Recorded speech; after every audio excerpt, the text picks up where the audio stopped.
I'm Tara. And I'm Brian. And we're back, I guess, to share more with you about the cars and what we're actually going to do with them. Tara, you want to talk about your 1989 Toyota 4x4, some of the plans we have for it, some of the projects? This truck has been around for us for a while. It's been passed around in the family, I guess, and it is now basically my daily driver. And we had it painted a couple of years ago, a year ago maybe, I don't know. 2 years ago. Anyway, so the exterior looks pretty good on it. It does need a set of tires because we had some front end things that we had to take care of. So we're going to put some, I want to put some more aggressive tires back on it. And also we need to redo the interior, which it is still completely original. It's not a horrible shape, but it needs new carpet. It needs, the seat has a little rip in it. There's some things that need to be done with it. So that's probably pretty much it for it. It's not necessarily something that we are going to do anything with anytime soon because we have plenty of other projects that are more fun than that. So, what? All right, next up we've got the 2006 Chevrolet Trailblazer SS. This is Tara's work vehicle. She's used it primarily for work for past 10 years or so. We bought it brand new. The first vehicle we ever bought brand new. Most of you out there in the internet world know that this is powered by 400 horsepower, well actually 395 if you want to get real technical. 395 horsepower LS2. Same engine offered that year in the Corvette, so it moves on pretty good for a big old SUV. Plans for it. It's bone stock right now. It is completely stock. Plans for it include maybe just some little accents, maybe more of a gunmetal look on the wheels and gunmetal accents on the chrome that's on the front, just to kind of change it up a little bit. We might lower it down a few inches. It does sit pretty high right now. It's painfully stock, as she said before. Next car we've got over here is actually the latest acquisition in the fleet. Tara, you want to tell them about your baby? This is a car I've wanted for a little bit now. I had the chance to briefly autocross one. I think we said maybe it was a couple of years ago, and I fell in love. I've always loved the way they looked, but I didn't realize that they could actually handle pretty well and be a fun car. So I've had my heart set on one for a while, and we've looked at a lot of really crappy ones and a lot that were really rusted out, and we just found this one about 3 weeks ago maybe. And so yeah, this is definitely the newest purchase. I want to leave the inline six in it, and right now there is an inline six in it, but it doesn't run. It sat for a while, and we think that obviously the fuel tank is gunked up, and it just needs a lot of things gone through before we're even going to attempt to try to start it. And then hopefully we can revive it, and then we'll work on some of the interior stuff that's been done to it. It has been restored at some point, or at least partially restored. So the body and the outside of it look pretty good, except for those hideous bumpers, and those have to go like right away. We're going to put 240 bumpers on it because I just can't handle those. There's one minor little problem we want to show everybody with this car. Not sure how well you can see it through here. Yeah, major problem. It doesn't show very well. Let's open up the door. Yes, folks, that is an automatic transmission shifter. And that's not what I wanted. Just to be clear.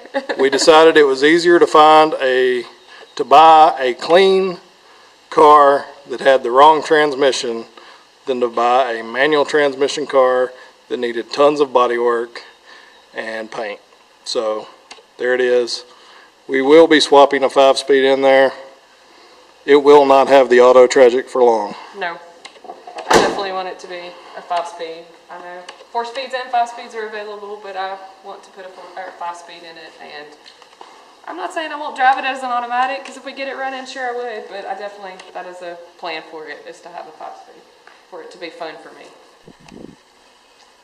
Okay, so this is a 3rd generation Camaro we picked up. I guess it was in December. I've always loved Camaros. Grew up wanting a first gen. Prices of those have gone absolutely ridiculous. Second gen prices are coming up as well. So I thought, you know what? Let's jump on the third gens before they go ridiculous. I have a strong suspicion these cars are going to start going up in value. We're going to do some pretty fun stuff with this car. This is a 68,000 mile car that an older couple had, sat in their garage, was repainted 7 or 8 years ago. Unfortunately, it's got a 6-cylinder in it and an automatic transmission. We're going to change all that. It's going to get an LQ4 6-liter that's coming out of a 3500 Chevy van. It'll probably stay automatic at first, but we'll opt for the 4L80 transmission. If it's not fun and we miss having 3 pedals, then maybe it'll get a T56 in the future. It's going to get a lot of suspension modifications, big wheels and tires, big brakes. It's basically going to be a full Pro Touring style build. Hope to run it in some SCCA, CAM competition, Good Guys events, you name it. It's going to be an all-around fun car. Hope to have it done by LS Fest next year. We'll see how that goes.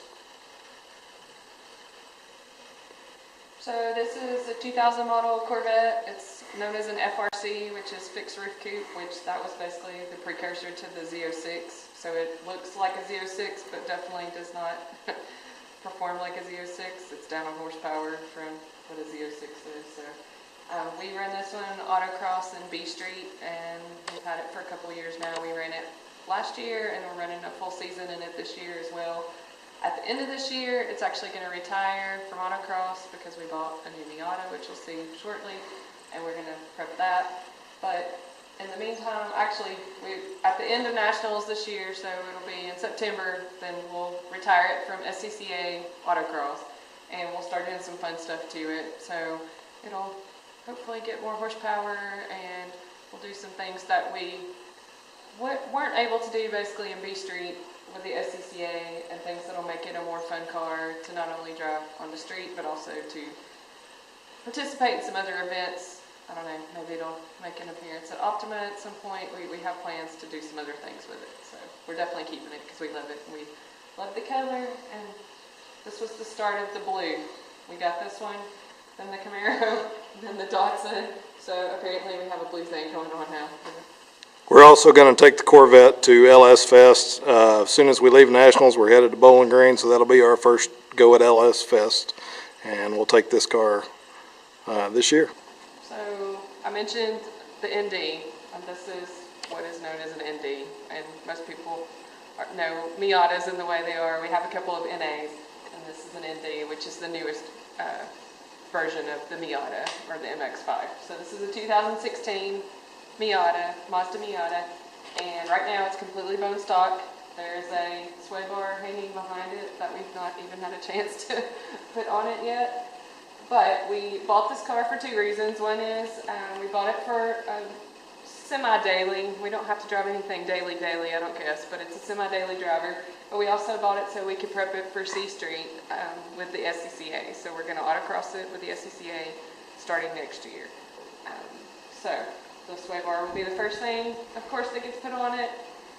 We're already researching shocks and what shocks we want to put on it. We also, of course, it'll get an alignment for autocross as well, and it will get a new set of wheels and tires because those tires are absolutely horrendous. And that's probably about the extent of what it can get in the stock trim. I guess it can get a K&N air filter. There's a couple other things that you can do, but that's pretty much all we'll be able to do to it while autocrossing it. So that's the plan next year, is SCCA autocross with it. And this sexy little girl right here is not our car. We have possession of her right now because my friend Dan, who I helped build this car with, we raced in SCCA Super Street Modified for 6 or 7 years with it. He built a new house and doesn't have the space for it, so he stored up one of our cars for quite some time, so returning the favor. This car is absolutely the most fun you can have behind the wheel, pretty much in my opinion. It's still a rotary, single turbo. It's got a Borg-Warner EFR. It's making about 430 at the wheels, weighs 2,500 pounds. And as you can see, fenders have been flared a little bit, but basically stock appearing, running 315 Hoosier race tires all the way around on 11-inch wide wheels. Got a lot of aero work, big wing in the rear, which is actually functional. Most people are like, what is the, does that actually work at autocross speeds? Yes, that's the reason it has the extreme attack angle. Also has a big splitter in the front. The car is, like I said, just an absolute hoot.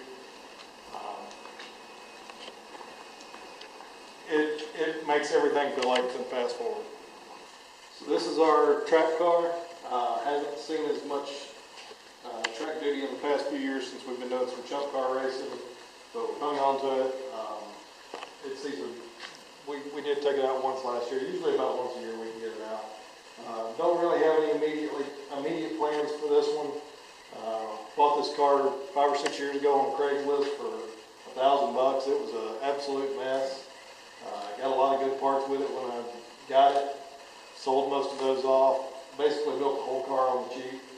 And I've got a whole build thread out there on this one. It's pretty entertaining to read to see how I got such a fun, reliable, somewhat fast car on the track for virtually no money. So anybody aspiring to have a low budget track car, maybe we'll put a link up in the description box to the build on this, because it is a cool way to get into it. Miatas are a ton of fun for the money, and the first generation cars are really cheap.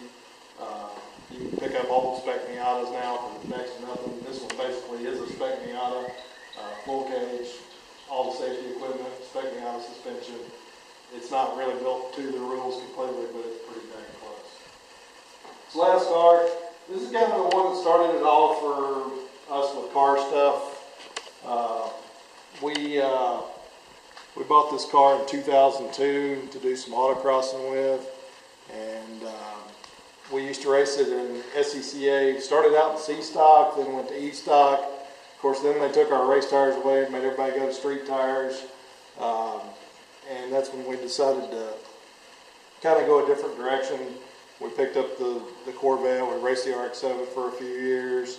So this car right now is turbocharged. It's kind of in the midst of a build. It has a lot of good parts on it. It's super fun. Most of the parts lived on another car, another first gen Miata that I had that I got rid of a couple of years ago, but kept all the good fun parts off of it.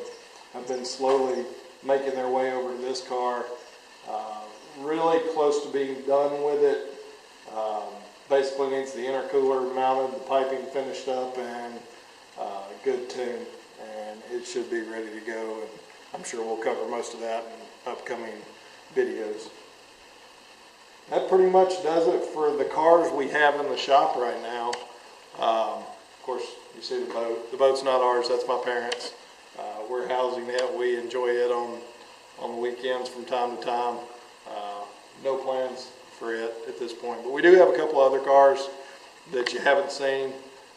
As Tara mentioned earlier, we have a 57 Chevy. That was her dad's race car. It's now been converted to street, and it doesn't live with us right now. That's why we need some lifts so we can start stacking some cars and get it home. We'll be putting a new set of headers on it, redoing the exhaust system, maybe a few other minor things, but not much. Other than that, we do have a Chevy 2500 HD. It's a gas truck, not a diesel, and we just use it typically when we're going out of town racing. No plans for it in the near future.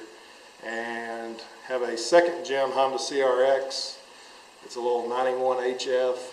I drive that back and forth to work most days. It's pretty amusing when you see all the cars in here what I actually choose to drive most of the time. But it gets great gas mileage. I don't really worry about it. It's still got cold AC. It may undergo a cosmetic restoration at some point, but right now it's just going to keep on as a daily driver. So that's kind of what we got in the shop right now. We'll have other videos to come, of course, when we start building things and we start actually working on the cars. Our plans are to have videos of us doing that, as well as events, which I already mentioned that too. We would appreciate is if you would share the video, subscribe to our channel, and we'll keep making videos. We'll see you next time. Thanks.